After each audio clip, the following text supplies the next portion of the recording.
Nifty আজকে gap up open হয়েছে।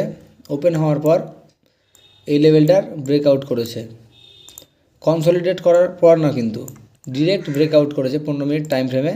Breakout করে এখান থেকে উপরের দিকে র্যালি করে রেজিস্ট্যান্স ব্রেক করে আবার যখন নিচে এসেছে তো এটা সাপোর্ট হয়েছে, এই সাপোর্টে কিন্তু দাঁড়িয়ে আছে মার্কেট। তো মার্কেটে এখান থেকে কি করতে পারে, এখানে যদি টাইম পাস করে তাহলে কিন্তু নিচের দিকে আসতে পারে।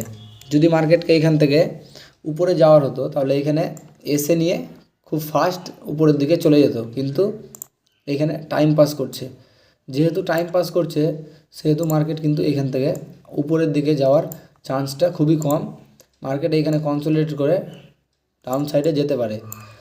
এখানে উপরে ব্রেকআউট করার কারণ হচ্ছে যে এইখানে উপরে ব্রেকআউট করলে অনেকে বাই করবে, এই রেজিস্ট্যান্সের ব্রেক হওয়াতে অনেকে বাই করবে। এখানে আবার এসে যখন এখানে সাপোর্ট নেবে তখন এখানে কিছুজন বাই করবে, তো এখানে লিকুইডিটি পাবে অপারেটররা, আর তখন মার্কেটকে নিচের দিকে নিয়ে যেতে তাদের সুবিধা হবে।